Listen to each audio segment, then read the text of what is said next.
With me today is Bob Burke. He is a full-time attorney and a full-time author.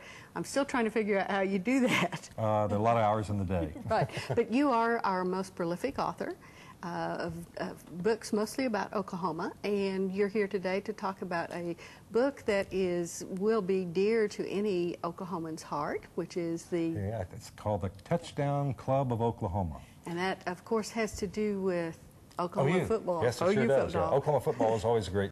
Right. Henry Brown is the local Coca-Cola distributor. He and his father and the family has been for a long time. His father was one of the originators of this unique group of OU fans in the early 1950s that literally changed the face of Oklahoma football. What happened was in the 40s and the early 50s, the 40s, we had a coach at OU named Snorty Luster, okay? Yeah, really. And he did about as well as his name sounds. Well, he got beat by Texas and Oklahoma A&M every year, so they decided we ought to do something. So they brought in a guy named Jim Tatum, who was a pretty good coach, but he brought along with him an assistant coach by the name of Charles Wilkinson. Yes. We know him as Bud. As Tatum moved on, some businessmen in Oklahoma City decided, hey, we need to have excellence in football. Now, the NCAA had really not been formed, or was not doing any regulating in those days, so fans could do about anything. So it really happened. The Touchdown Club was formed after a young man from South Oklahoma City. Bud Wilkinson really wanted him at OU, but he went to Arkansas because Arkansas had given his dad a car and was giving the kids so much a month. So this group of Oklahoma City businessmen legally went to Arkansas, gave the father a little better car, and gave the kid a little more, and then his girlfriend was still here in the city, and she went with him. They brought him home. He became a great player at OU, and so the Touchdown Club was born. It was born because and it looked like a who's who in Oklahoma at the time. All the businessmen, Robert S. Kerr was in the United States Senate. All these people got together and said, let's put together a pot of money so that we can clothe the players well, so that we can pay the assistant coaches. Now again, this was all legal in those days, right. But the university didn't have any money to really pay the assistant coaches very much. And so they got Bud Wilkinson in oil deals so that he could make a little more money. They paid the assistant coaches. And then they had charge accounts, the Touchdown Club did, had charge accounts at all the finest men's clothing, Connolly's men's clothing. I had in the book some wonderful notations or bills from Connolly's fine clothing of where, somebody, Billy Vessels, has been down to get his latest set of clothing. But it's an intriguing story about how you have a group of business and civic leaders who decided they had a goal. Right. And the goal was to make Oklahoma football excellent.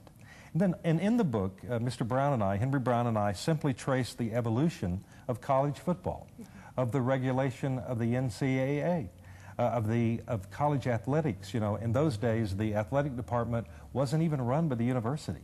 In fact, a dairyman named Big Boy Johnson, who lived out on the west side of Norman, Big Boy had the treasury for most of the athletic department, and it just wasn't run through the university. George Cross came along at the time as a young president and decided he really would like to have some control of the athletic department. No kidding. So George Cross, the athletic department, and OU football all grew up together. So this exciting history is traced during that. It's not a book about so much the games and the great players and the great coaches. It's more about how this Touchdown Club of Oklahoma, which, by the way, has benefited the university greatly. I mean, every time we've ever had a new turf on Owen Field or the Gaylord Memorial Stadium now, every time it's been changed, whether it's tartan turf or grass, whatever, the Touchdown Club has paid for that. So the Touchdown Club, after the NCAA, came and began regulating so you couldn't buy the quarterback the nicest clothing of the day, and you couldn't pay the assistant coaches. Then the Touchdown Club correctly directed its efforts toward helping the university raise money for scholarships, and they've given millions and millions and millions of dollars. But it's a wonderful story of if you have a goal, you want to do something, you get the guys together and you can do it. Right. Well, it is a very fascinating story because I can vaguely remember OU football back in the 1950s, and I certainly wasn't aware of everything that was going on behind the scenes. Well, I believe that, and you know, Oklahoma, since World War II, has won more football games than any other major university.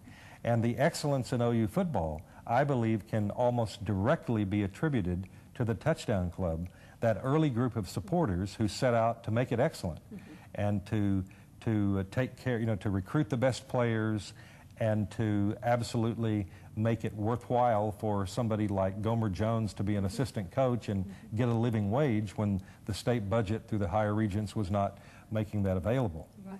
Well, and the other thing is, if you want to get good players, you have to have a good team, because they don't want to go play for somebody that no scout is going to look at. Sure. So sure, that's true. That helped. Mr. Brown and I really started this project a number of years ago, and we had talked to George Cross about it. And before he died, he actually wrote the foreword to the book. Oh, how nice. So the book, as it comes out in the middle of the football season here, George has a George Cross foreword, even though Dr. Cross has been dead for a number of years. Well, I'm glad you started it soon enough to get that included. Me too. It's a great book. Now, we just have a couple of minutes. Did you, was all this done from memory, or did you have to do a lot of research? Oh, no. Henry Brown, as I say, his father was one of the early presidents of the club, and then Henry himself was a longtime president of the Touchdown Club. So he did so much research. Now, he had done it from memory, because he had been there from the beginning and went to all the games. And one of the exciting things that he had pictures of is when OU football began to take off in the early 50s, nobody wore red. Now, you go to Owen Field today, you know, if you go to a game in this next couple of weekends, you're going to see a sea of red. But the men wore their finest suits, or at least a sport coat and a hat, and the women wore hats down to the football game. Oh, I remember dressing out for football games. But nobody wore red. But the Touchdown Club started that tradition. In the early 1950s, they got some blazers and started wearing red hats, and really began what is taken off all over the country. It just was not traditional in the 1950s to wear your school colors to the football game. So they're the ones responsible for the blue and orange paint we see. Ooh, I guess so. That's attributable to them. It certainly is, yes. Well, thank you very much, Bob. Hey, thanks for allowing me to come. Thanks. Bob Burke has been here telling us about his new book, The Touchdown Club of Oklahoma. You can find it in your library and your favorite bookstore.